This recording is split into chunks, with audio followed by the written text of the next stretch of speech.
በጣም አመሰግናለሁ። እንኳን ደህና መጣችሁላችሁ። እናመሰግናለን።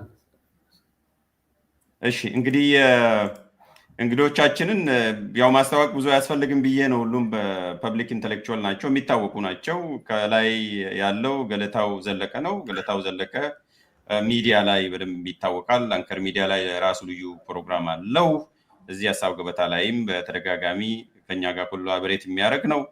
በቀኝ ወደታች አሉላ ሰለሞን ነው። አሉላም ምንም ማስተዋወቅ አያስፈልግም። አሁን የሀሳብ ገበታ ቤተሰብ ነው። በየሁለት ሳምንት ኦልሞስት እየተገናኘን ነው። ፈይሳም አያና ፈይሳም አዲስ አይደለም። አይ ቲንክ ዚስ ኢዝ ዩር ሰርድ ኦር ፎርዝ ታይም። ስለዚህ አያና አንተም እንኳን ደህና መጣ። እንዲሁ ብሪፍሊ ለማስተዋወቁ እንኳን ስለማይመች አድማጭ ተመልካቾቻችን ስለሚያውቋችሁ ይሄንን ታይም ሴቭ ባደረግ የተሻለ ይሆናል። እያንዳንዳችሁን አንተ እያልኩ ነው የሚሄደው። ራሴ ደፍሬ አቢዩዝ አደርጋለሁ። ለምን ስለማጨማልቀው አንተ እርሶ ምናምን እያልኩ መሀል ላይ ስለማጨማልቅ አንተ እያልኩ ነው የሚሄደው። ፕሮባብሊ ለሁለታችሁ ችግር የለውም። እንግዲህ ገለታው አንተ እያልኩ ካስቀየምኩ ከወዲሁ ተገቢ ነው። አንተ ነው የሚያስፈልገው ሁላችንም። እሺ እንግዲህ ዛሬ የምንነጋገረው በአንድ ዋና ርዕሰ ጉዳይ ነው። ይሄም ዝክረ ፕሪቶሪያ ስምምነት ነው። ፕሪቶሪያ ስንል ስለ ከተማ አይደለም፣ ስለ ስምምነቱ ነው። በአጭሩ ለመጻፍ ነው። ስለዚህ ዝክረ ፕሪቶሪያ ስምምነት ይሄም ማለት ዛሬ ትላንትና ወዲያ ነው። ኦፍኮርስ የዛሬ 3 ዓመት ኖቬምበር 3 ላይ በፌደራል መንግስትና በህወሓት መካከል ወይም ቲዲኤፍ መካከል የነበረው ጦርነት ወይም በአጭሩ የትግራይ ጦርነት ያበቃበት ነው። ኖቬምበር 4 ጀምሮ ኖቬምበር 3 ላይ ያበቃበት ነው። ያን ደግሞ ያበቃው እንዲያበቃ ያደረገው በፕሪቶሪያ ከተማ የተደረገው በተለምዶ የፕሪቶሪያ ስምምነት ተብሎ በሚጠራው የዘላቂ ተኩስ ማቆም ስምምነት ነው። ወይም ስክሪኑ ላይ የምታዩት በግራ በኩል ይሄ ነው ስምምነቱ የመጀመሪያው ፔጅ። ስለዚህ ጉዳይ ነው የምንነጋገረው። ግን እሱ ብቻም አይደለም። ከዛ በኋላስ ምን ላይ ነው ዛሬ ያለ ነው? ምንስ ተምረናል? ከፕሪቶሪያ ምን አገኘን? ምንስ አላገኘንም? ማንስ ምን አደረገ? ዛሬ ላይስ ምን የት ነው የምንገኘው? ከቀውስ አዙሪትስ እንዴት ነው የምንወጣው? እና መሰል ጉዳዮችን እንነጋገራለን። ይህንን ካልኩኝ እንዳመጣጣችሁ ጀምራለሁ። ገለታው የመጀመሪያው ጥያቄ ላንተን የሚሆነው የፕሪቶሪያ ስምምነት ምን አመጣልን? እስቲ መጀመሪያ ከዛ ምን አመጣልን ስንል ምን ውስጥ ነበርን የሚለውን ስለሚያስታውሰን ምን አመጣልን፣ ምንስ አመጣብን በስምምነቱ ምክንያት? ለአንተ ድሉ ልስጥና ከአንተ ልጀምር። እሺ፣ በጣም አመሰግናለሁ ሞገስ፣ ይህን ፕሮግራም ስላዘጋጀህ። ወንድሜ አያና ወንድሜ አሉላ ጋራ ስለጋበዝከኝ በጣም ደስ ብሎኛል። ሁለቱም አከብራቸው ትንታግ የሆኑ ወጣት ፖለቲከኞች ናቸው እና ደስ ብሎኛል በጣም። በተለይ በዚህ ጉዳይ ላይ ደግሞ እንድንወያይ ስለጋበዝከኝ። እንግዲህ እንዳልከው የዚህ የፕሪቶሪያ ስምምነት ጉዳይ ሲነሳ ዝክር ስናደርግ ወደኋላ ወደ መነሻው ሁሉ ይወስደኛል፣ ይጠራኛል ወደኋላ። ምን ተፈጥሮ ነው ወደ ፕሪቶሪያ የሄድ ነው የሚለው ነገር የበለጠ እሱ ደግሞ አንኳር ይመስለኛል። እና በሀገራችን ታሪክ ውስጥ ለእኔ የሚያስተምረኝ አንድ ከባድ ስህተት የተፈጠረው ኢትዮጵያውያን እንደምናስታውሰው ያን ጊዜ ከባድ ትግል አደረጉ ለስርዓት ለውጥ። ሰላማዊ የሆነ ህዝባዊ እምቢተኝነት ተካሄደ እና ያ ሂደት በኢህአዴግ ውስጥ የፈጠረው ለውጥ ነበረ እንደምናውቀው። እና አንድ ቲም ነገር ተፈጠረ፣ ቲም ለማ የሚባል እና ይህን ቲም በሚገባ አርቲኩሌት ያደረግነው አይመስለኝም። አሁን ወደኋላ ሳስብ ሞገስ ይሄ ቲም የፓርቲ ሪፎርሚስት ነበረ። ፓርቲውን ኢህአዴግን ሪፎርም ለማድረግ ነው እቅዱ የነበረው። አሁን በቀደም የዶክተር ደብረጽዮንን ንግግርም እያየሁ ነበር፣ ልኬልሃለሁ ሞገስ፣ አይተኸዋል። እና መነሻ ላይ ራሱ ህወሓትም ሁሉም አንድ ላይ ሆነው የሆነ የለውጥ ፍላጎቶች ህብረተሰቡም ሊያስቀጥለን አይችልም፣ በዚህ ሁኔታ መለወጥ አለብን የሚል አይነት ስምምነት እንዳላቸው ያሳያል። እና ያ ሪፎርም ግን ወዲያው ነው የተጨናገፈው። እና የአንድ ፓርቲ ሪፎርም አለመሳካት ውጤት ነው ይሄ ጦርነት። በጣም የሚያሳዝነኝ ይሄ ነው። ፓርቲ እኮ ራሱን ሪፎርም ለማድረግ ሲነሳ በየትም ሀገር ሊከስር ይችላል፣ ፓርቲው ሊፈርስ ይችላል፣ ግጭቶች ሊኖሩ ይችላሉ፣ መኳረፍ ሊኖሩ ይችላሉ ወዘተርፈ። የኛ ጋር የሆነው ግን የዚህ የፓርቲ ሪፎርም አለመሳካት እንዳለ ወደ ሲቪል ዋር፣ ወደ ከፍተኛ ጦርነት ወሰደ። እና ይሄ ችግር ከየት መጣ ያልን እንደሆነ ፓርቲና መንግስት የነበራቸው ተጣብቆ ተራክቧቸው ከህግ በጣም ያለፈ ከሳይንስ በጣም የወጣ ህወሓት እንደሚባለው አንድ ወንድም አለ የሚናገረው ነገር ህወሓት አስመራ እኔ ነኝ ይላል አለ እኔ ደግሞ ምንድን ነኝ መንግስት ነኝ ይላል አለ የሚያስገርመው ነገር ህዝቡ ሁሉ ነኝ ይላል አለ ቴዲ ነው ይሄንን ነገር ሰማሁት መሰለኝ በዚህ እውነት የነበረ ፓርቲ ነው ኢህአዴግም የተገነባው እንደዚህ አይ ቲንክ ቤት ውስጥ አለው መሰለኝ ራሱ አሉላ እንደዛ ያገለጸው በዚሁ ሚዲያ ባለፈውና ተመልከት ይሄ እምነት በሁሉም ውስጥ ነበር በኢህአዴግ አባላት በኢህአዴግ ፓርቲ ውስጥ ያሉት በሙሉ እንደዛ ነው አዴንም እንደዛ ስለዚህ ይሄ እንደዚህ አይነት ፓርቲ ራሱን ሪፎርም ለማድረግ ሲነሳ ኢሚዲየትሊ ሲወድቅ ችግሩ የቤቱ አልሆነም የፓርቲ ውስጥ ጣጣ አልሆነም በቀጥታ ሶስቱ ማለትም እነዚህ ከህወሓት ውጭ የሆኑት መነሻ ላይ እንደውም የተጋጩበት ነገር የምታውቁት ነው ወደ ውህድ ፓርቲ እንሁን አንሁን የሚለው ላይ ቲም ለማ ተናግረውታል አይ ይሄ ጊዜውን አይደለም ወደፊት አስበንበት ነው ህገ መንግስት ለውጥ ያስፈልጋል ወዘተ የሚሉ ትርምሶች የሀሳብ ትርምሶች እያደጉ መጡና ህወሓትም ወደ መቀሌ ሄደ እነዚህ ደግሞ ሶስቱ ጊዜያዊ ክበብ ፈጠሩ ፌደራል መንግስቱን ታንክና ባንኩን ተጠቀሙበት ለልዩነታቸው ኢህአዴግ ህወሓት ደግሞ የትግራይን ህዝብ ቀሰቀሰበት እና የዚህ ፓርቲ ክሽፈት የለውጥ ክሽፈት ያንን ሂውጅ ሲቪል ዋር ማለት በጣም ያሳዝነኛል እንዳንድ ኢትዮጵያዊ ይሄ በጣም ትልቅ ችግር ነውና ይሄ ጉዳይ ምን አመጣ በኋላ እንግዲህ ብዙ ህዝብ ብዙ ቃሰበሩ ብዙ ችግር ተፈጠረ ህዝብ አለቀና መጨረሻ ላይ ወደ ፕሪቶሪያ ስምምነት ሄደን መጣ ተባለና ለኔ የፕሪቶሪያ ስምምነት ፕሪያምብሉን ቅድም እያነበብኩ ነበር እንደገና ፕሪያምብሉ ላይ አንድ አንቀጽ አለ ምን ይላል ሪአፊርም የምናደርገው ሁሉንም ችግሮች ፖለቲካዊ መንገድ ለመፍታት ነው ይላል ችግሮችን ሁሉ በፖለቲካዊ በሆነ ሰላማዊ በሆነ ፖለቲካዊ በሆነ መንገድ በዲያሎግ ለመፍታት ነው የሚለው ግን ይህን ፕሪቶሪያን ሳስብ ሞገስ አሁን በእርግጥ ህወሓትም በፌደራል መንግስትን በኩል ያለው አካል ተሸንፎ በዚህ እምነት ላይ የተመሰረተ ይሄን አንከር ያደረገ ፊርማ ነው የፈረሙት የሚለው ነገር ነው መሰረታዊው ነገር ለኔ አይደለም ሁለቱም ደክመው ነበር እንደሚታወቀው ጦርነቱ ኃይለኛ ነበረ በጣም ብዙ ህዝብ ነው በዛም በዚህም ያለቀው ሁለቱም የማይቀጥሉበት ደረጃ ላይ ደረሱ ስለዚህ አማራጭ አልነበራቸውም ፈረሙ እና በመሃል ደግሞ ይሄው እንግዲህ ሌላ በኋላ እንመጣበታለን ሊቀለብሱት እየሄዱ ነው ያሉት እና ወደ ኋላ ፕሪቶሪያ ሳስብ እነዚህ ኪሳራዎች ወደ ህሊና ይመጣሉ የሌሎች ወንድሞች የልድል እንትን እንዳልን ለጊዜው እዚሁ ላይ ላቆምና በኋላ በዝርዝር እንወያይበት ጥሩ ነጥብ ነው ያነሳው ቅድም እንደውም አስታወስከኝ ጊዜ ላለመውሰድ ነው ስለምታውቁት አድማጭ ተመልካቾችም ስለሚያውቁት ነው የዘለልኩት እንጂ ብዙ ነገሮችን አይዲያል የሆነውን ነገር ፕሪያምብሉ ላይ ነው የምናገኘውና እኔም መልሼ እያነበብኩ ያው እንደመለሳለሁ ይሄን ያመጣ ነው እንዲሁ ከዚህ ስፕሪት ያው ዳያሎግ ነው አይደል አብረው ሲቀመጡ ዳያሎግ ነበረ ቢነጋገሩ ኖሮ በአመኑም አላመኑም ቢያንስ ችግሮችን ማስቀረት የሚችሉበት ከጦርነት በፊት ስለሆነ እንዴት ከዚህ ወደ ፕሪቶሪያ በፊት አውዳሚ ጦርነቱ ስላለ ወደ ጦርነት ሄድን ከጦርነት ወደ ፕሪቶሪያ ሄድን እንደገና ደግሞ ተንደርድረን ወደ ተመሳሳይ መንገድ እንዴት ሄደን የሚለውን ለማስታወስ ያህል ነው ያጫወትኩት ቅድም ገለታው ሲጠቁምና አንተስ የፕሪቶሪያ ስምምነት ምን አመጣልን ምንስ አመጣብን መልካም ሞገስ አመሰግናለሁ እኔም እንደዚህ ዝግጅቱን አዘጋጅተህ ይሄንን የሰላም ስምምነት ቀንን የተፈረመበት ቀን ምክንያት በማድረግ እንድንወያይ ስለጋበዝከን ማለት ነው ገለታው ሰላም ብያለሁ እንዲሁም አያና ያው እንግዲህ የፕሪቶሪያ ስምምነት አጋጣሚ ሆኖ ጦርነቱም የተጀመረበት ወቅት ላይ ነው የተፈረመው ሁለቱም ነው አንድ ላይ ሆነው አሁን በትግራይ ተወላጆች ዙሪያ ጦርነቱ የተጀመረበትና በትግራይ ህዝብ ላይ ጄኖሳይድ የተፈጸመበት ዝክርም ታሳቢ ተደርጎ የዝግጅት እየተካሄደ ነው ያለው በዲያስፖራ በተለይ በዋናነት ያው ስምምነቱ እንዲፈጸም ደግሞ በሙሉነት እንዲፈጸም ያው ጥሪ የሚቀርብበት የተፈረመበት ቀንም ታሳቢ በማድረግ ማለት ነው አንድም ገለታው እንዳቀረበው ነጣጥሎ ማየት አይቻልም ወደ ጦርነቱ የወሰደው ሂደትና ጦርነቱ ራሱ እና የፕሪቶሪያ ስምምነት አንዱ እሱ ነው ሁለተኛ ቀኑም ተመሳሳይ በሁለት ቀን በአንድ ቀን ነው መሰለኝ ልዩነቱ ኖቬምበር 4 ጦርነቱ ተጀመረ ከሁለት ዓመት በኋላ ደግሞ ኖቬምበር 3 የፕሪቶሪያ ስምምነት ተፈረመ እንዲሁም ያላቸው የኮዝ ኤንድ ኢፌክት ግንኙነት ሱራቱ እንድታነሳ ያስገድዳል ሁለተኛ ደግሞ የተፈረመበት እና ጦርነቱ የተጀመረበት ቀን በተመሳሳይ ወቅት ስለሆነ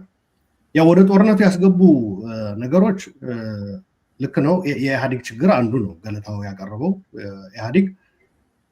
ኢንፋክት አስታውሳለሁ አገር ቤት በፕራይም ሚኒስትር አብይ ወደ ስልጣን እንደመጣ መቀለ ሄጄ ነበር እና 2018 ወደዚህ ወደ አሜሪካ ከመምጣቱ በፊት ነው። እንዲያውም ወደ ሚያዝያ አካባቢ እንደዚህ ግንቦት ነው የሄድኩት እና ያኔ ከሶስቱ ወደዚህ ችግሮች ሀገሪቷ እየገባችበት ያለ ችግር ከከተቱት አንዱ ኢህአዴግ ወይም ኢህአዴግ መራሹ መንግስት የዲሞክራሲ እንትን ማጥበቡ ዲሞክራሲ ስፔስ ማጥበቡ ነው። ይሄ 100% የሚባል ምርጫ ዝም ብሎ በቃ አደገኛ የሆነ ሂደት እየፈጠረ እንደሆነ፣ ሁለተኛ በአገር ግንባታ ሂደት ኢትዮጵያን ያለመስማማት ችግር ነው። ኦፍኮርስ በዓለም ብዙ የሀገር ግንባታ ሂደታቸው ያልጨረሱ ሀገሮች አሉ፣ በጣም ያደጉና በፍጥነት ሄደዋል የሚባሉ በዛ ፕሮሰስ ማለት ነው ጭምር። ግን የኢትዮጵያ ደግሞ ትንሽ ከበድ ይላል። ሶስተኛው ኢህአዴግ ራሱ አራቱ ድርጅቶች ያላቸው ችግር ነው እና እነዚህ አራቱ ድርጅቶች ሳይስማሙ ሲቀሩና ችግር ውስጥ ሲገቡ ዝም ብሎ ድርጅቱ ብቻ አይደለም ችግር ውስጥ የሚገባው መንግስትም እዛው ድርጅቱ ራሱ መንግስት ስለሆነ ባውንደሪ መስመር ስላላበጀለት መንግስትም አብሮ እዛ ችግር ውስጥ ይገባል። እንደገና ቀላል የማይባል ቁጥር ደግሞ አጋብሰዋል። ይሄ አባል የሚባለው አለ፣ በጥቅምም በምንም ተይዞም የሚደግፍ አለ፣ አባል የሆነም አለ ስራ ለማግኘት ምናምን እና ቀላል የማይባል የሀገሪቱ ህዝብም ለመያዝ ነው የተንቀሳቀሱ፣ በተለይ ምርጫ 97ን ተከትሎ ማለት ነው። ከዚህ ጋር ተያይዞ ኢህአዴግ ውስጥ ችግር ሲፈጠር ዝም ብሎ ኢህአዴግ ብቻ ነው ብለህ የምትወው አይደለም። ኢህአዴግን ወደ ማፍረስ ሲገቡና ብልጽግና የሚባል ሲያመጡ አንዳንድ ተቃዋሚዎች ጭምር ይሄ ነገር ትክክል አይደለም ያሉ ነበሩ፣ ከኢህአዴግም ውስጥም ከኢህአዴግም ውጭም። ምክንያቱም እንዲሁ በቀላሉ የምታፈርሱት ነገር አይደለም፣ ካፈረሳችሁ ችግር ይመጣል እና የሆነው ምንድነው ሶስቱ ተለይተው ተዋሃድን አሉ። ህወሓት እምቢ አለ። ስለዚህ የሆነው ምንድነው ህወሓት ቨርሰስ የተቀሩት ሶስቱ ሆነ።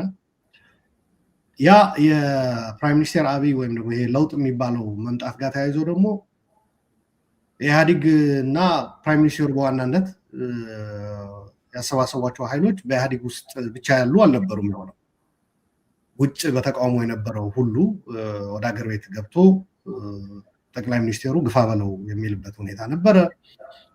በዛ ላይ የኤርትራ መንግስት ኢንትሮዳክሽን ኦፍ አቶ ኢሳያስ ወደ ኢትዮጵያ ፖለቲካ ከተዘጉበት ለ20 ዓመት ኮንቴይን ተደርገው በመለስ ጊዜ ማለት ነው። ከዛ ወጥተው ኢትዮጵያንም ቀጠናውንም ተመልሰው እጃቸውን የማስገባት እድል አገኙ። that was actually the biggest mistake probably ጦርነቱም የወለደው አጠቃላይ ሂደቱ የለውጡ መጨናገፍም አንዱ ምክንያት የሆነው እሱ ነው። ብዙ ዲማንድ የሚያደርግ ተቃዋሚ ገባ፣ አሁኑኑ አድርግልን የሚል ለጠቅላይ ሚኒስትር አብይ ማለት ነው። ይሄ ይደረግልን፣ ይሄ ይፈጸምልን፣ አሁኑ የህገ መንግስት ማሻሻያም ይጠይቃል፣ የፍላግ ጉዳይ አለ፣ ቅድም ያነሳሁት ይሄ የሀገር ግንባታ ሂደት ብለው የሚገለጹ ያላለቁ ነገሮች እነሱ ተነሱ። ሻዕቢያም የአልጀርስ ስምምነት ተቀብለናል እና ሰላም እናውርድ ተብሎ ተጋብዞ ሲገባ ጭራሽ ጥያቄው ሌላ ሆነ። የሻዕቢያ ደግሞ በግልጽ የሚናገሩ ነበር የሻዕቢያ መሪዎች፣ አይ እኛ እኮ ባውንደሪው ቀስ ብሎ ይደርሳል፣ እኛ አሁን የምንፈልገው ሁለት ነገር ነው፣ አንድ ወያኔ የተባለ ኃይል ማስወገድ ከዚህ ቀጠና፣ ሁለተኛ እንደገና ይሄ በኤትኒክ መሰረት አድርጎ ያመጣችሁት ህገ መንግስት መቀየር፣ ፌዴራላዊ ስርዓቱን መቀየር የሚል ነው። ይሄ አቶ የማነ ገብረአብ መንኪ ሳውዲ አረቢያ ላይ ከኤርትራውያን ጋር የአቶ ኢሳያስ ደጋፊዎች ጋር ባደረጉት ውይይት የገለጹት ነው። ነገራችን ላይ ዝም ብዬ ብሎ በሐሜት በወሬ በምናም አይደለም ልላችሁ ፈልጌ ነው። ለምንድነው አልጀርስ ተቀብለናል ብለዋል፣ ከኢትዮጵያ ጋር ታርቀናል፣ ስለዚህ የውስጥ ፖለቲካችንም እንድናስተካክል ወደ ውስጥ ፊታችን እንድናዞር የኤርትራ የውስጥ ጉዳዮች ማለታቸው ነው። ባውንደሪው ይሰመርና በቃ የሀገራችን ግልጽ የሆነ ድንበራችንን እንወቅ፣ ወደ መሬት ይውረድ ሲሏቸው፣ አይ እኛ እሱ አይደለም አሁን ቀዳሚ አጀንዳችን፣ አሁን እኛ ኢትዮጵያ ውስጥ ያለው የፌዴራል ስርዓትና ህገ መንግስት መቀየር፣ አንድ ወያኔ የተባለ የቀጠናው ችግር ደግሞ ማስወገድ የሚል ይሄ ለጦርነት የሚደረገው እንትን የበለጠ በኢህአዴግ ውስጥ ያለው ገለታው የገለጸው እሱ አንዱ ሆኖ፣ ያ ግን የበለጠ እንዲጋጋል ያደረገው ተቃውሞ ጎራ ለውጥ መጣ ተብሎ ተጋብዞ የገባው አሁኑኑ አቶ ጠቅላይ ሚኒስትር አብይ እነዚህን አድርግልን፣ ወያኔዎችን አደብ አስገዛልን፣ አዚፍ እሱ ኢህአዴግ ሆኖ ከወያኔ ጋር አብሮ ራሱ ወያኔ ሆኖ ወያኔ በሚባለው ኢህአዴግ ነበርና መሆኑ ቀርቶ አንተ ለኛ የመጣህልን፣ ስለዚህ እነሱን እንብላቸውና እንቀደስ የሚለውም ነገር መጣ በቴሌቪዥን በብሔራዊ ቴሌቪዥን ነገራችን ላይ ነፍሱን ይማረውና ቅርብ ጊዜ ያረፈው ደበበ መሰለኝ አርቲስት በቃ ብላቸውና እነዚህ ጅቦች ናቸው ጅብ በልተን እንቀደስ የሚል መጣ። ጉሰማው ምኑ እንትን አለ። በትግራይ በኩልም ኦፍ ኮርስ ሪአክሽኑ ነበረ። ከፍተኛ የሆነ ሞቢላይዜሽን ነበረ። ግን ዝግጁነቱ ደግሞ በተገቢው መልኩ በቲፒኤልኤፍ በኩል እንዳልነበረ በተደጋጋሚ ገልጸናል። ለማንኛውም ጦርነቱ አይቀር የሆነው እኔ የተረዳሁትም አቶ ኢሳያስ የሰላም ጥሪውን ተቀብያለሁ ብለው ጌም ኦቨር ወያኔ ሲሉ ነው። ያ መግለጫ አለ ሚዲያ ላይ የተለቀቀ ስለሆነ በኤርትራ ቴሌቪዥን በኩል የሰማዕታት ቀን ነበረ ጁን 20 አይ ቲንክ ሞገሴ ደጋግሜ ነግሬህ ነበር። ቪዲዮውን ማግኘትም የምንችል ይመስለኛል። እና ተቀብያለሁ ብለው በትግርኛ ባደረጉት ስፒች እዛ ላይ ወደ አዲስ አበባ የልኡካን እልካለሁ አሉ። ጌም ኦቨር ወያኔ ደግሞ አሉ ማለት ነው። ያኔ ትግራይ በኤርትራም በኩል የአማራ ኃይሎች ደግሞ የመሬትና የርስት ጥያቄ ያለን የሚሉ ፌዴራል መንግስቱ ደግሞ የስልጣኔ አደጋ የሆኑብኝ ነው የሚል ተደማምሮ አንድ ላይ ዘመሩ። ርስታችን እናስመልሳለን የሚል ስሜት ውስጥ ገቡ። አይ ሪሊ ዳውት የአማራ ህዝብ ፍላጎት ነው ወይ እሱ የሚለው ሌላ ጥያቄ ነው። ግን የአማራ ኃይሎች ከፌዴራል መንግስት ጋር ይሰሩ የነበሩት በዋናነት ደግሞ በአዴኖች በቃ ይሄ ትክክለኛ ጥሩ እድል ነው የመጣልን ብለው የፖሊስ ኮሚሽን አበረ አዳሙ ነው የሚባለው እሱም በህይወት የለም አሁን መሰለኝ ተዘጋጅተን እንትኑ እስኪነገረን እንጠብቅ ነበር ያለው። ኦፍኮርስ አልቆይም። ያ ንግግር ካደረገ በኋላ በህይወት አልቆይም። ለማንኛውም የኤርትራ መንግስት የተጫወተው ሚና ትልቅ ነበረ። ኢህአዴግ በውስጥ የነበረ ችግር ሪፎርም ተብሎ ኢህአዴግን በፍጥነት ወደ ማፍረስ የተገባበት ሁኔታ ችግር ፈጥሯል። ከዛ ጦርነቱ ትግራይ ላይ ሙሉ የኢትዮጵያ ሰራዊት፣ የክልል ልዩ ኃይሎች፣ የኤርትራ ሰራዊት 40 ምናምን ክፍለ ጦር የሚያክል የአማራ ልዩ ኃይል ሚሊሻ እና ፋኖ ይሄ ሁሉ ትግራይ ላይ ዘመተ። 2 ዓመት ጦርነት ተካሄደ። በመሀል ግን ወደ ፕሪቶሪያ የመራው አይ ቲንክ ፕሪቶሪያ ኢዝ ካልሚኔሽን እንትን እናድርገው አሉላ ወደ እንትኑ አሁን ሪፍሬም ተደርጎ ውይይታችንና ስለዚህ እዛው ላይ እኩል እድል እንስጥ። አሁን ወደ ጦርነቱ ራሱ ምንድን ነው ያመራን ወደሚል ስለሄዳችሁ ሁለታችሁም አንተም ገለታው አያናም የጦርነቱ ኮዝ ራሱ ምንድን ነው ፋክተሮቹ የሚለው ላይ እንትን ያደርግና ከዛ በኋላ ፕሪቶሪያ ላይ ካልሚኔሽን ያልኩበት ምክንያት ወደ ፕሪቶሪያ ልገባ አይደለም። ከዛ በፊት በሁለቱ ዓመቱ ጦርነት 3 ሙከራዎች ነበሩ። የሲሸልስ እና የጅቡቲ በኢትዮጵያ ጦር አመራሮች እና የትግራይ ሰራዊት አመራሮች እየተገናኙ ውይይት አድርገው ነበር እና ያ በሚስጥር የተያዘ በውስጥ ለውጥ ሊደረግ የነበረ ፕሮባብሊ ሻዕቢያ በኋላ ላይ ቅሬታ ውስጥ እንዲገቡ ያደረጋቸው እኛን ሳታማክሩ የትግራይ ኃይሎች አይ ቲንክ ጀነራል ጻድቃን ይመስለኛል አንድ ውይይት ላይ ይፋ አደረገው። በሚዲያ ባይሆንም ውይይት ነበረ መቀለ ላይ ጦርነቱ እየተካሄደ ነበር እና ኦዲዮ ሊክ ተደርጎ ወጣ እና ሻዕቢያዎች አወቁ። ፌዴራል መንግስት ኦልሬዲ ከትግራይ ሰራዊት አመራሮች እየተገናኘ እንደሆነ የሚገልጽ ነገር እንትናሉ። ኦፍኮርስ ከትግራይ ሲወጡም እዛ ላይ ተካክደናል የሚልም ስሜት ነበረ። ስትወጡ እየወጣን ነው ሳትሉን እኛን አስመታችሁን የሚል የሻዕቢያ ስሜት ውስጥ መግባት ነበረ። ለማንኛውም በሂደት ግን ከፍተኛ ጫና መጣ። ኦፍኮርስ ገለታው እንደገለጸው ጦርነቱም ከሁለቱ ኃይሎች በተለይ በፌዴራል እና በትግራይ ኃይሎች መካከል ከዛ በላይ መሄድ የሚችሉበት አቅም የማጣት ነገር መጣ። ዓለም አቀፉ ጫናም ፌዴራል መንግስቱ ሊቋቋሙ አልቻለም። የአማራ ልዩ ኃይሎች እና የሻዕቢያ እንኳ ለዓለም አቀፍ ጫና ያን ያክል የሚበገሩ አልነበሩም። ያኔ እንቀጥላለን ጦርነቱን ነው የነበረው። በፌዴራል መንግስት ግን እንደምታውቁት ኢትዮጵያ ስትመራ እንግዲህ የዓለም አቀፍ ጫና ቀላል አይደለም።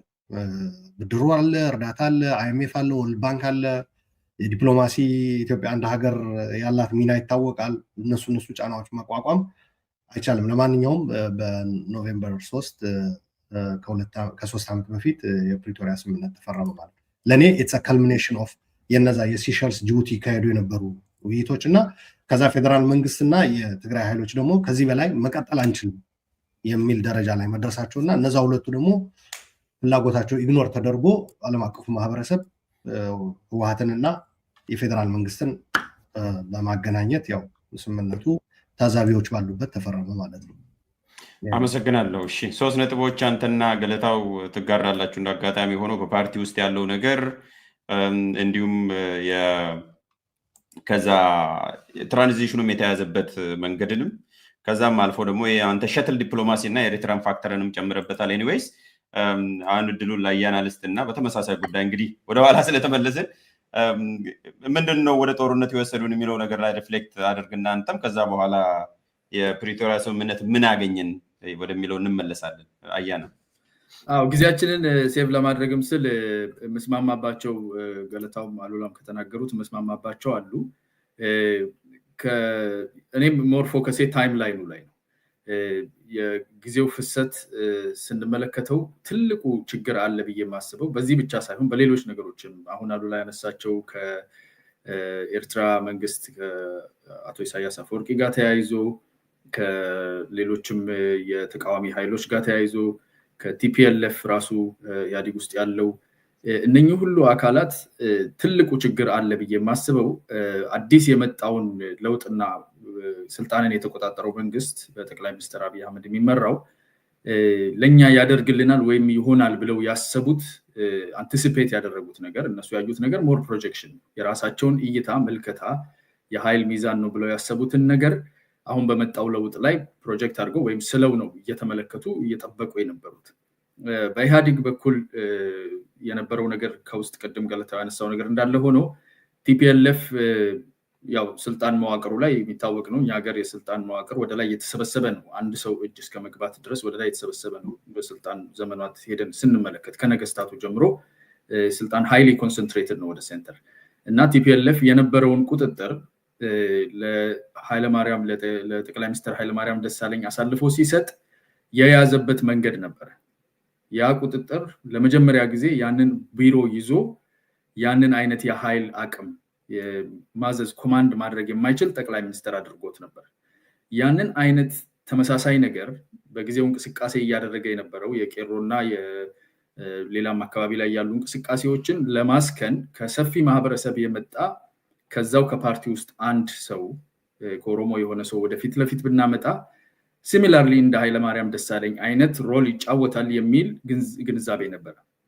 I think እሱ ክሩሻል ነው ብዬ አስባለሁ። ለዛም ነው የነበረውን የደህንነት ትስስር የገንዘብ ትስስር ዲፕሎማቲክሊ በውጭ ሀገር የተቀመጡ ሰዎችንና ያላቸውን ኃይል አቅም በጦር ኃይል ውስጥ ያላቸውን የመኮንኖች ስብጥር አቅም ጫና የኃይል ሚዛኑን አስልተው ከዚህ የተነሳ ይሄንን በዚህ መንገድ ማኔጅ ማድረግ እንችላለን የሚል መልከታ ነበራቸው። ይሄ ነው ትልቁን ዲስአፖይንትመንት ፈጥሯል ብዬ የማስበው። በተመሳሳይ ሻቢያ የምንለው በቅጽል ስሙ የህግደፍ ኃይል ወደ ኢትዮጵያ በሰላማዊ መንገድ ረጅም ጊዜ የፈጀውን የጦርነት ኖ ዋር ኖ ፒስ ፈርሶ ሲመጣ በቀላሉ ማሌብል የሆነ በቀላሉ ልዘውረው የሚችል ወጣት የሚመራው ብዙ መሬት ያለያዘ መንግስት ስለሆነ እንግዲህ አሁን ግብጽ ላይ ትላንትና አቶ ኢሳያስ የተናገሩት ፕሬዝዳንት ኢሳያስ የተናገሩትን ነገር ሰምተህ ሊሆን ይችላል። የብሔር ማንነቶችን ማክበርና ሬኮግናይዝ ማድረግ ኤትኒክ አይደንቲቲ ላይ ያለው ፎከስ የሚፈጥረው ግጭት ዓለም አቀፋዊ ነው ብለው ለዓለም አቀፉም ጠንቅ ነው ብለው እስከ መሳል ድረስ ደርሰዋል። ቅድም አሉ ላይ የተጠቀሰው እውነት ነው። ኤትኒክ የሆነ ቤዝ አለው ፌደራሊዝማችሁ፣ እሱ ደግሞ ችግር ነው ብለው ያምኑ ነበር። ለቀጠናው ችግር ነው ለዓለም ችግር ነው ብለው አሁን ትላንትናም ተናግረውታል ግብጽ ላይ። ስለዚህ ያንን ለማስፈጸም ኢንፎርስ ለማድረግ ከቲፒኤልኤፍ ጋር ያላቸውን ቅራኔም ደግሞ ሂሳብ ለማወራረድም ሆነ ለሌላም ጉዳይ እሱን ሪዞልቭ ለማድረግ መጠቀሚያ ይሆነናል በቀላሉ ማሊያብል መንግስት ነው የመጣው ብለው ነው የመጡት። እነኚህ ሚስካልኩሌሽኖች አይ ቲንክ ለመጣው ነገር የተቃዋሚው ኃይል ከውጭ የመጣው የተቃዋሚው ኃይል አንዳንዶቹ አሁን ውጭ ሆነው ተመልሰው ተቃዋሚ ሆነዋል። ግማሹ ለሕክምና ብሎ ወጥቶ በዛው ቀርቶ ግማሹ ደግሞ እየታየ ሆን ተብሎ በቦሌ የመጣ ነው በብዛት እና እነኚህ ሰዎች ሮድማፕ ጽፈን ሰጥተናል የሚሉ ነበሩ አንዳንዶቹ። መንግስት ላይ ያለ ስልጣን ላይ ያለውን አካል እኔ ነኝ የምመራው እስከ ማለት ድረስ ማለት ነው። ሁለት መንግስት አለ የሚሉ ሮድማፕ ጽፈናል የሚሉ ማንፈቺ ማናስፈቺ ይሆናል የሚሉ እነኚህ ሊስት ማድረግልህ ከኦሮሞ ከአማራ ከሁሉም ቦታ የመጡ የፖለቲካ ኃይሎች ለዛ መንግስት የነበራቸው ግንዛቤና አዲስ የመጣው ጠቅላይ ሚኒስትር እንዴት ሃንድል ይደረጋል ብለው ያዩበት ሚስኮንስትሩ ያደረጉት ነገር አለ። ያላግባብ የተመለከቱት ያሰሉት ስሌት አለ። ይሄ እኔ በታይም ላይኑ ላይ መጀመሪያ ማስቀምጠው ነው። ይሄ ግንዛቤ የወለዳቸውን ችግሮች ኋላም ላይ እያየን እንሄዳለን።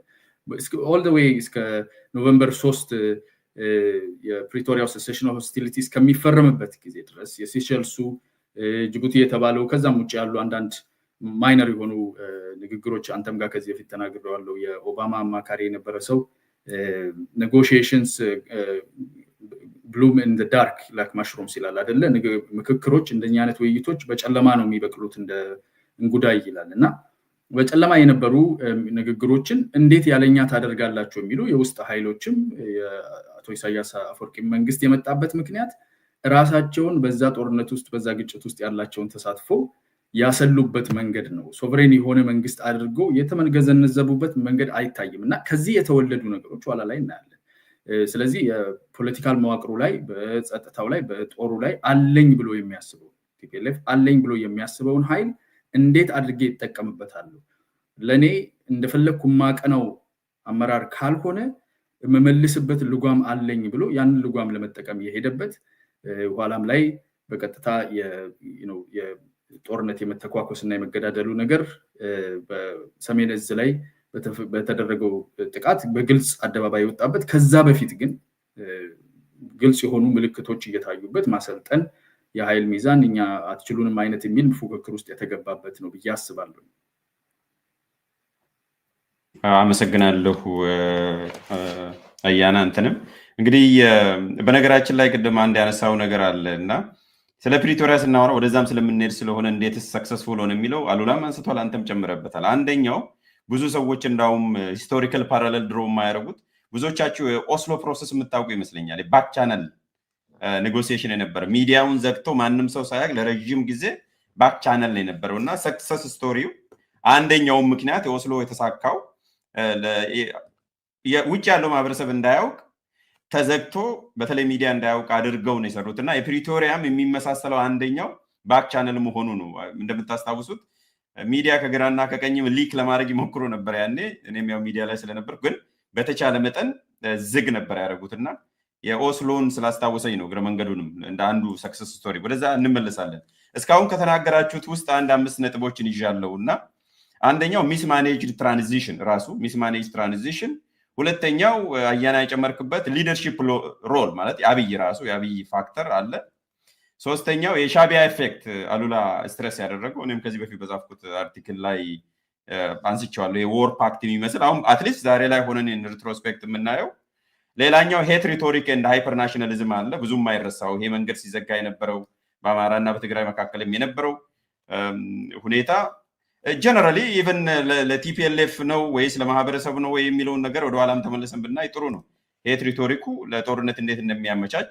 ሌላኛው ደግሞ የዊች ሃንቲንግ ብዙ ሰዎች ያልተናገሩት አለ። ዊች ሃንቲንግ ብዬ የምገልጸው ወይም የሚገለጽ የኔ ቃል አይደለም። ይሄ ሰሌክቲቭ ጀስቲስ ማለት ነው። ያኔ ለሙስናው ለ27 ዓመት ተጠያቂነቱ ምናምንም ሲደረግ የነበረው ትራንዚሽናል ጀስቲስን አፕላይ ከማድረግ ይልቅ ዊች ሃንቲንግ ፕሮሰስም ነበረ። እነኚህ ነገሮች አሉ። ኤኒዌይስ ሌሎችም ሊጨመሩ ይችላሉ ወደ ጦርነት ያመሩን። ግን ስትራክቸራል የሆነውን ነገር ባንረሳ ጥሩ ነው። ሁልጊዜም ቢሆን በአንድ ቀን አይደለም እዛ ያደረስነው። ከፓርቲ ባሻገር ፖለቲካችን ራሱ ምን ይመስል ነበር የሚለውን ከግንዛቤ ብናስገባ ጥሩ ነው የሚል ነው። ሰመራይዝ ነው ያደረኩት እናንተ የተናገራችሁትን። ወደ ገለታው ዞሬ እመጣለሁ ተመልሼ። አሁን ከፕሪቶሪያ ምን አገኘን? እንግዲህ አሁን ምንም ይሁን ምን ተሳካ፣ ሂደቱ ተሳካ፣ ተፈራርመዋል። ትረስት ቢልዲንግ ነበረ፣ ሸትል ዲፕሎማሲም ነበረ አሉላ እንዳለው፣ ኤግዞስሽንም አለ። ቅድም ራስም ያልከው በጣም በቃ ፈልገው ሳይሆን ስለተዳከሙ ጦርነቱን ሰስቴን ማድረግ ስላልቻሉ በዲፕሎማሲም ጫና ስለነበረ ተፈራረሙ። እሺ ተፈራረሙ። ምን አመጣለን የፕሪቶሪያ ስምምነት? አሁን ወይ ቅድም ወደ አነሳው ጥያቄ እንመለስ። ሚዩት ነን። ምን አመጣለን? ምንስ አመጣብን? ሁለቱንም ማለት ነው። እንግዲህ አንድ ነገር ምንድነው፣ ወደ ሽምግልና ወደ እርቅ ስትሄድ ሞቲቭ ወሳኝ ነው በጣም። ቅድም ያልነው ነገር ነው። መጀመሪያ እጃቸውን ይዞ እነዚህን ሁለት አካላት የሚያስፈርማቸው ኃይል ምንድን ነበረ ስንል ድካም ነው። ደክመዋል። ህወሓት በጣም ደክሟል። ጌታቸውም ሲናገር አዳምጠናል። የምናውቀው ነገር ነው። በመሳሪያም በሰው ኃይልም ደክሟል። ፌዴራል መንግስቱም ደክሟል። በመሳሪያም በሰው ኃይልም ማግዷል በጣም ብዙ ሰው እና መቀጠል የማይችሉበት ሁኔታ ላይ የፈረሙ ኃይሎች ይሄንን ፊርማ ይዘው ሊቀጥሉ ተሸክመውት ሊሄዱ የሚችሉ ነው ወይ ነው። አሁን ሁለት የተጠላለፈ ነገር አለ። አንደኛው እነዚህ የተፈራረሙ ኃይሎች በከባድ ወንጀል ውስጥ እጃቸው አለ። አሁን በዚህ ስምምነት ውስጥ አንዱ የሚጠበቀው ነገር የሽግግር ፍትህ ነው አይደለም? እና የፖለቲካ ሶሉሽን መፈለግ ትልቁ መሰረታዊ ነገር የፖለቲካ ሶሉሽን ቁጭ ብሎ ወደ ጦርነት ያስገባን ምንድን ነው? ለፈሰሰው ደም፣ ለቆሰለው እጁ ለተቆረጠው ወንድማችን፣ ቤቱ ለተቃጠለው ነጋዴ፣ ላጠፋ ነው ጥፋት እኛም ይቅርታ መጠየቅ አለብን፣ ይህንን ህዝብ መካስ አለብን፣ የሚደረገው ማድረግ አለብን የሚል ሽንፈት፣ የፖለቲካ ሽንፈት ይዘው አይደለም ለመደበቅ ነው የሞከሩት። እና ምንድን ነው በዚህ መካከል ተኩስ መቆሙ በራሱ አንድ ትልቅ ውጤት ሆኖ ነው የምናየው። እንግዲህ የማይካድ ነገር ነው። ተኩስ ትግራይ አካባቢ የትግራይ ህዝብ ሰልችቶታል። ኢትዮጵያ ህዝብ፣ የአማራ ህዝብ ተኩስ ሰልችቶታል። የአፋር ህዝብ ነዷል በሙሉ። ስለዚህ ይሄ ተኩስ መቆሙ በራሱ ሞቲቭ ጥሩ ባይሆንም አንድ በጎ ነገር የሚመዘገብ ነገር ነው። ነገር ግን በበጎ ህሊና ኢን ጉድ ፌዝ ነው አይደል የሚባለው በእንግሊዝኛ የተፈረመ ስላልሆነ ይሄ ስምምነት ምን ሆነ ሞገስ ባለፉት ሁለት ስንት ዓመታት ውስጥ የፖለቲካ መጫወቻ ሆኖ ታየዋል። መጫወቻ ህወሓት ሲፈልገው መጅረጥ የሚያደርገው ፌዴራል መንግስቱን ለመክሰስ ነው። የፕሪቶሪያውን ስምምነት የፌዴራል መንግስት ምንድነው አልጠበቀም ይላል ህወሓት ድንገት ብቅ ይልና ለምንድን ነው ያልጠበቀው ስትል የሚያብራሪያ ነገር አልጠበቅም። ግን ራሱን ደግሞ ህወሓት ስትመለከተው ፕሪቶሪያው ስምምነት ላይ ከተጻፉት ስምምነቶች በሙሉ ሲጥሳቸው ታያለ። ለምሳሌ ከውጭ ሀገራት ጋር ግንኙነት ማድረግ አይችልም ይላል አይደለም ስምምነቱ፣ ሲያደርግ ታየዋል። ሌሎች ስምምነቱ ላይ ያሉ ነገሮችን አይፈጽማቸውም፣ ግን ለፖለቲካ መጫወቻ ያደርገዋል ህወሓት። በዚህ በኩል በፌዴራል መንግስቱም ደግሞ እንደዚሁ የፖለቲካ ጌም ነው የያዙት፣ መጫወቻ ነው የያዙት። እና በመካከል ስንድን ይመስላል ስንጠናከር ይሄንን ጣጣችንን የምንወጣው እንደገና በሌላ ሚሊቴሪ ሶሉሽን ነው የሚሉ ነው የሚመስለው። አሁን ያለው ዱብ የሚሊቴሪው ፊልድ ማርሻል ንግግር ስታይ፣ አብይ አህመድ ንግግር ስታይ በቃ አሁን አገግመናል አይነት ነገር አገግመናል እንደገና ልንዋጋ አይነት ነገር ነው። እና በአጠቃላይ ስምምነቱ የፖለቲካ መጫወቻ ሆኖ ነው የሰነበተው። በመሀል የነበረው ተኩስ ማቆሙ በራሱ ለህዝባችን ትንሽ ፎይታ ቢሰጥም ግን የፖለቲካ መጫወቻ ሆኖ ነው ያየሁት። አሁን ዲዲአርን ብታይ ተግባራዊ ሲሆን አታይም፣ እንደው መጫወቻ ነው የሆነው። አንዳንድ ጊዜም እንደውም ህዝብን ሲያታልሉ ታያቸዋለህ። አሮጌ ነገር አምጥተው ሰብስበው ይኸው ትጥቅ ፈቱ ይልሃል። ቆይቶ እንደገና ደግሞ የተደበቀ ነበር ሲል ፊልድ ማርሻል ትሰማለህ። በጣም የተምታታ ነገር ላይ ነው የቆየ ነው እና ይሄ ነው ሌላው በጣም ኢምፖርታንቱ ነገር ይሄ ሽግግር ፍትህ ነገር ነው። በጣም ከነከነኝ በሆነ ምንድን ነው አቶ ጌዲዮን ዶክተር ጌዲዮን ጢሞቴዎስ ናቸው መሰለኝ የሚመሩት የሽግግር ፍትህ ተባለ። ስሙንም ሰምተን አናውቀው። በመሀል አሁን ባለቤታቸው ናቸው የሚመሩት። አሁን ባለቤታቸው ይዘውታል። ወርሰዋለች። የሰላም ስምምነት ተብሎ ምንድነው መስቀል አደባባይ ሰርቲፊኬት እና ዋንጫ ይሸላለማሉ። እና በዛ ጊዜ እኔ የሚታየኝ ህዝብ ነው የደቀቀ የትግራይ ህዝብ፣ የደቀቀ የአማራ ህዝብ፣ የደቀቀ የአፋር ህዝብ፣ ጦርነቱ ያለፈባቸው አሻራው ያለፈባቸው ቦታዎች ሁሉ የነደደ ህዝብ ምን ይበልሽ እስቲ ምንድን ነው የሚለው በዚህ መካከል? እነዚህ ሰዎች እኮ ሀቀኛት የሽግግር ፍትህ ቢመጣ እኮ ተጠያቂ የሆኑ ሰዎች ናቸው የሚሸላለሙት። ትንሽ ለዚህ ህዝብ እንኳን ምዝገባ አድርጎ የቆሰለ ቤቱ የተቃጠለ የሞተ ሰው ይጻፍ እና የሽግግር ፍትህ አይዞ ይመጣል ማለትም እኮ አንድ ነገር እኮ ነው። እና ይሄ ጉዳይ በዚህ ባለፉት 2 ዓመታትም ያላየነው ነገር ነው። እና እኔ እንደ በጎ ነገር የማየው ነገር አንድ ነው። ይሄ ተኩስ ለጊዜው ማቆሙ ካልሆነ በስተቀር ሌላው ስምምነቱ የፖለቲካ መጫወቻ ሆኖ ነው የማየው። እንግዲህ በሌላ አማርኛ የጊዜ መግዣ አድርገውታል ነው። ጊዜ መግዣ አድርገው ትንፋሽ ሰብስበው ከዛ በኋላ እንግዲህ ባጭሩ የጊዜ መግዣ አድርገውታል የሚል ነው ያስቀመጥከው። አንዱ ማለቴ ነው። ሌሎች ነጥቦችንንም አንስተሃል። ምናልባት በኋላ የምመለስ ካልሆነ በስተቀር ከአማራ ክልል ጦርነት ጋር ዳይሬክትሊ የሚገናኝ ነገር አለ ወይ? ብዙ ሰዎችም ሊንክ ስለሚያደርጉ ያንን ነገር እዚሁ አንስተን እንሂድ ወይስ እንመለስበት የሚል ነው። እንግዲህ ከቀውስ አዙሪቱ ጋር ተመልሼ እመጣለሁ። በኋላ በመጣ የተሻለ ይሆናል፣ እናነሳለን። እሱ ላይ ያዝልኝ፣ እንደ ጥያቄ ያዝልኝ። ወደ አሉላ መጣለው። አንድ ተኩስ አቁመዋል ስንል ተኩሱን ብቻ ነኝ በተኩሱ በመቆሙ ነፍስ አድኗል ነው። በየዕለቱ የሚረግፈውን ህዝብ አድኗል ነው። ከዛ በስተጀርባ የሰው ህይወት አለ። ከጥይት የተረፈ በረሃብና በቸነፈርም የሚያልቅ ስላለ ህይወትን አድኗል በሚል ነው የሚተረጎመው እና እሱን ስትረስ ማድረግ ፈልጋለሁ። አሉላ ምን አስገኘልን? ምንስ አመጣልን? ያ ቅድም የኦስሎን ስምምነት ስታነሳ አስታወስከኝ። አጋጣሚ ሙቪውንም አይቼዋለሁ። ኦስሎ ማለት ነው። የፕሪቶሪያ ተፈራራሚዎች ጉዞ ሄደው ያው ከጌታቸው ጋር እናወራ ነበረ። በጦርነቱ ወቅትም ቢዮንድ እንትን የነበረን አብሮ የመስራት ጓደኞችም ነን። ከውይይት ከገቡ በኋላ እንደማይፈቀድ ንግግር ገልጾልኝ፣ ግን ከመግባታቸው በፊት ፕሪቶሪያ እንደደረሱ ደውሎ ወሰን ነበርና እኔ ወደ ሙቪው ወደ ማየት ነው የገባሁት። እነሱ ሲወያዩ ሙቪውን ደጋግሜ ወደ ማየት።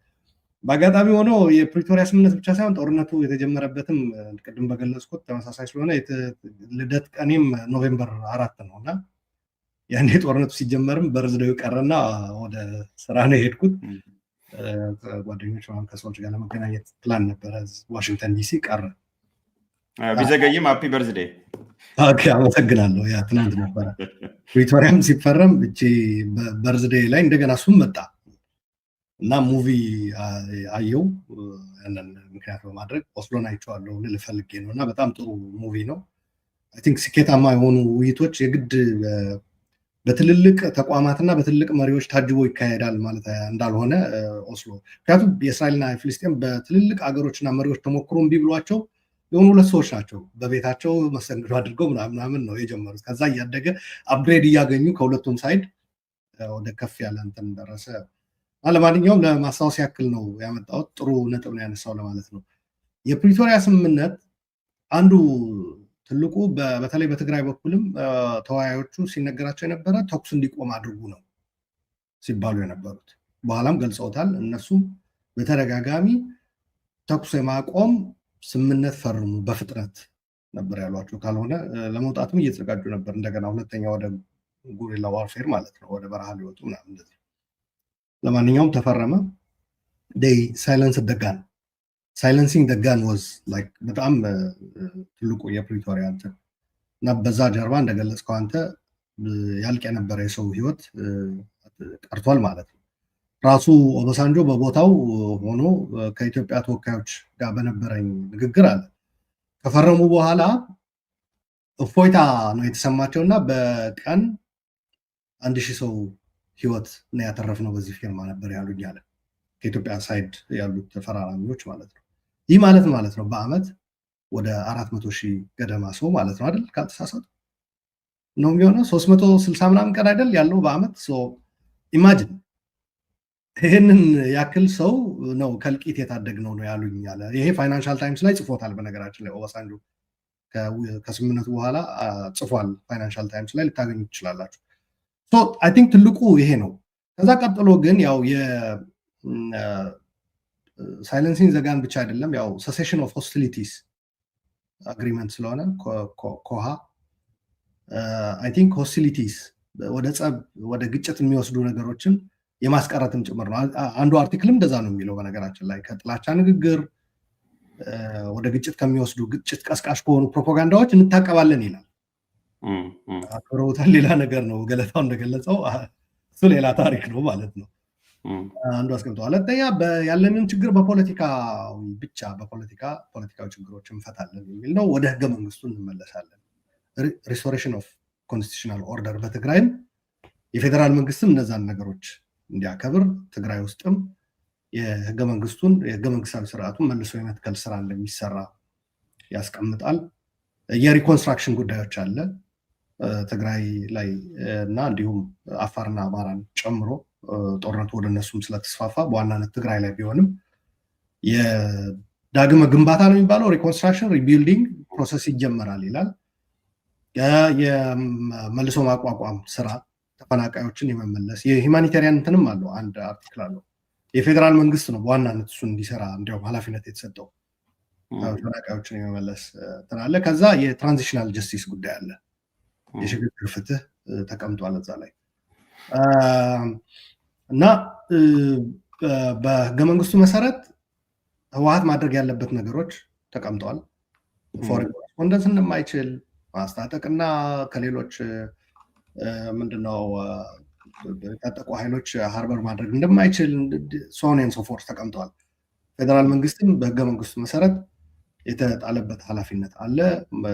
መብቱም በትግራይ የሚጠቀማቸው ነገሮች የፌዴራል ኢንስቲትዩሽኖች ላይ የፌዴራል ኃይሉን የማሰማራት እንደዚህ ነገሮች ተቀምጠዋል። ከዛ ትጥቅ የመፍታት የዲዲአር ጉዳይም አለ በግልጽ ተቀምጧል። እሱም ኦፍኮርስ ከተግባራዊነት አንጻር ሲታይ በጣም አምቢሽየስ ነው እዛ ላይ የተቀመጠው ነገር እና ዲስአርም ማድረግ ዲሞቢላይዝ ማድረግ እና ሪኢንተግሬት ማድረግ ታጣቂዎችን ኦፍኮርስ የቲፒኤልኤፍ ኮምባታንት ብሎ ነው ያስቀመጠው። በኋላ ላይ ግን ይህ የፕሪቶሪያ ስምምነት መተግበሪያ ተብሎ በሁለቱ የኃይሎች ሰራዊት አመራር በፊልድ ማርሻል ብርሃኑ ጁላ እና በሌተናንት ጀነራል ታደሰ ወረደ የተፈረመ የመተግበሪያ በነገራችን ላይ ሻዕቢያ እዛ ላይ ነው በግልጽ እና የአማራ ኃይሎች በግልጽ እንትን ያው በተለይ ሻዕቢያ በቃ ፕሪቶሪያ ላይ ደህና ነበሩ። የሻዕቢያ ማውስፒሶች አሉ የምንከታተላቸው የሶሻል ሚዲያ ላይ ምናምን ዴወር ኦኬ። አንዳንዶቹ እንዲያውም እኛ አዳህሎ ላይ ተዘጋጅቶ የተላከ ዶክመንት ነው የፈረሙት እስከ ማለት እንትናቸው በጣም የተዛባ ነው። በነገራችን ላይ ሚስካልኩሌሽን ብሎታል ያና ቀድም ለራሳቸው የሚሰጡት ግምት በጣም የተሳሳተ ነው። አንዱ ትልቁ ችግርም በኢትዮጵያ ፖለቲካ ነበር። ኦፍኮርስ የተፈራረሙት ስምምነትም ያ የልብ እንዲሰማቸው የሚያደርግ ነው። በቁልፍ የኢኮኖሚ እንትኖች እጃቸውን ያስገባሉ ይላል። በደህንነት ዙሪያ ሴኪሪቲ ፓክት ተብሎ የተፈረመ ነገር አለ። ይሄ በአጭሩ 4 ኪሎን ራን የምናደርገው እኛ ነን ሁላ እስከ ማለት ደርሰው ነበር ከጦርነቱ ወቅት። ለማንኛውም የናይሮቢ ማስተግበሪያው ሲመጣ በጣም ነው እንትን የሆነው። እሱም መርሳት የለብንም። በነገራችን ላይ የፕሪቶሪያ አንድ ቀጣይ ክፍል ነው እሱ። እዛ ላይ ምንድን ነው ነን ኤንዲኤፍ የሆኑ እና ፎሬን ፎርስስ ከትግራይ ይወጣሉ ይላል። በትግራይ በህገ መንግስቱ መሰረት ያው ኮንስቲቱሽናል ኦርደር ይመለሳል ሲባል በነገራችን ላይ አፋርን፣ ኦሮሚያን፣ ትግራይን የፈጠረው ህገ መንግስት አፕላይ ይደረጋል ማለት ነው። በዚህ በኮንፍሊክቱ ምክንያት አይደል ተቋርጦ የነበረው በኢትዮጵያ ፌደራል መንግስትና ትግራይ ከህገ መንግስት ውጭ ሆነዋል። በነገራችን ላይ የኮንስቲቱሽን ግንኙነታቸው ተቋርጦ ፕሪቶሪያ ወዘ ኦንሊ እንትን ማገናኛ ሆኖ ያገለገለው እና ፕሪቶሪያ እንደ ድልድዩ ሆኖ ወደ ህገ መንግስቱ እንዲመለሱ ነው፣ ፖለቲካ ዲያሎግም እንዲጀምሩ ነው የሚለው። አንዳንድ ጊዜ ፕራይም ሚኒስቴሩ ትልቁ የሚሳሳቱት የድሮ ታሪኮች እንትን እያሉ ፓርላማ ላይ ሳይቀር ወልቃይት እኮ ጎንደር ነበር ማለት ወደዛ ከሄድን በድሮ ከሆነማ ኦሮሚያ የሚባል ክልል እንኳን ነበር። አፋርም እኮ ከተውጣጡ የተመሰረተ ነው። ከትግራይ ከወሎ ከምናምን ተወስዶ ነው አሁን አማራ ነው አሁን ትግራይ ከምንለው ተወስዶ ነው አፋር የመጣው። ኦሮሚያም ይሄን የመጣው ግን እግረ መንገዱንም አሁን ራፓፕም እንድታረቅ አንድ ነገር ምንድን ነው ራሳቸው ስለፈጠሩት ነው ወይስ ራሱ ስምምነቱ የፈጠረው ነው? የተለያየ ለትርጉም የተጋለጠ አጻጻፍ ስለተጻፈ ነው ወይስ ራሳቸው መሪዎች የራሳቸውን ፖለቲካ ፍላጎትና ሞቲቭ ስምምነቱ ላይ ማየት ስለፈለጉ ነው? ምክንያቱም እኔ የማየው 1-2 አንቀጾች ከዛ ውስጥ አንዱ ይሄ ነው ሪስቶሬሽን ኦፍ ኮንስቲቱሽናል ኦርደር የሚለው አንዱ ኮንስትራክቲቭ አምቢጉቲ የሚባላል የዲፕሎማሲ ላይ የምታሳድረው ማለት ነው። ሁለቱም እንዳሸነፉ አድርገ ለክርክርና ለኢንተርፕሪቴሽን ክፍት እንዲሆን አድርገ ክራፍት ልታደረግ ትችላለህ። ራሱ ስምምነቱ ድራፍት የተደረገበት ዲዛይን የተደረገበት ችግር ስላለ ነው ይሄን የዚህ የተለያየ ኢንተርፕሪቴሽን ያየ ነው ወይስ ሆን ተብሎ የራሳቸው የፖለቲካ ሞቲቭ ስላላቸው ነው? ይህንን ግልጽ አድርገህ እንድትሄድ ነው።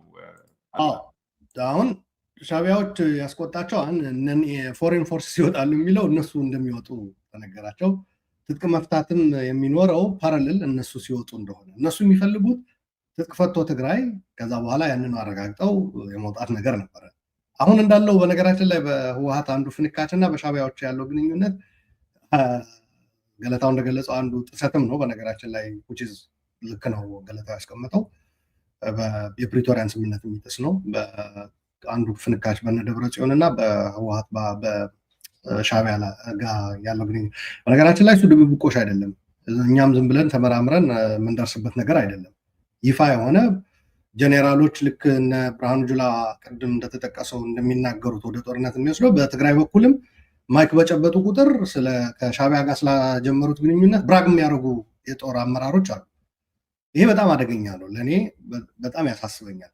ሻቢያ ኢቨን አሁን እንደዛ አይነት ነገር ውስጥ እንኳ ቢገባ ያኔ ያኮረፈበት አንዱ ምክንያት ከፕሪቶሪያ ቀጥሎ የመጣው የናይሮቢ ስምምነት ከትጥቅ ማስፈታትና የውጭ ኃይሎችና ነን ኢኤንዲኤፍ መከላከያ ያልሆኑ ነን ኢኤንዲኤፍ እየደጋገምኩት ነው። መከላከያ ያልሆኑ ማለት ነው ልዩ ኃይልም ሚሊሻም ፋኖ ምንም ማለት ነው ከየትም ይሆን ይወጣል ከትግራይ ግዛቶች ነው የሚለው እና ኮንተስትድ እንትኖች ብሎ ነው የሚያስቀምጣቸው እንትኑ ላይ ቴሪቶሪዎቹ ግን ባጭሩ ምን ማለት ነው? በሌላ አነጋገር ይወጣሉ ሲል ከሌላ አይደለም ትግራይ ይወጣሉ ማለት ነው። ከኢትዮጵያ ይወጣሉ አይደለም እያለ ያለው ኦር ከሌላ እነሱ መጡበት ከሚባሉ ቦታ እንዲወጡ አይደለም። ምዕራብ ትግራይ እና ደቡብ ትግራይ ላይ ያለው ሁኔታ ነው። ከዛ ደግሞ በሰሜን በኩል ደግሞ ኤርትራ የያዘችው እስካሁን ድረስም ይዛው የቀጠለች ቦታዎች አሉ። ይሄ አንዱ በጣም ትልቁ በጦርነቱ ተሳታፊ የሆኑ ኃይሎች እንዲበታተኑ ያደረገ ነው።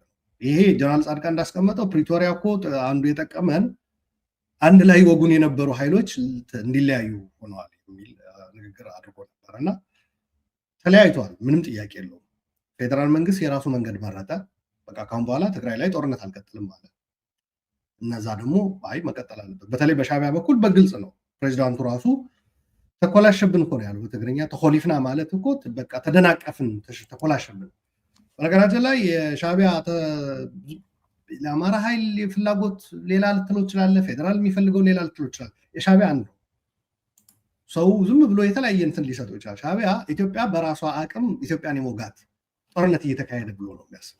ይሄ ለምን ይቆማል ነው ምናልባት እዛ ላይ ያሉላ አንድ ትንሽ ግን ካውንተር የገለጸው ዝቅ ብሎ ሊገለጽ የሚችለው በዛ ስር ምንድነው እኔ የማየው ኢትዮጵያ ራሷን እየወጋች እንደሆነ ወስዶ በትክክል እየተሳካልኝ ነው። ከዛ ዝቅ ብሎ ግን ቲፒኤልኤፍ በድሎኛልና እንደዚህ ዘግቶ 20 ዓመት በመሪነት በነበሩበት ጊዜ አሸንፈውኛል፣ ኢትዮጵያን ይዘው ልቀጣቸው ይገባል፣ ትግራይን ማጥፋት አለብኝ ምናምን የሚሉት እነሱ ዋናነት ብዙ ኢትዮጵያዊ የሚስተው የሻቢያ እቅድ በዚህ ጦርነት ተሳካልኝ የሚለው ኢትዮጵያውያን በራሳቸው ኢትዮጵያን መውጋታቸው።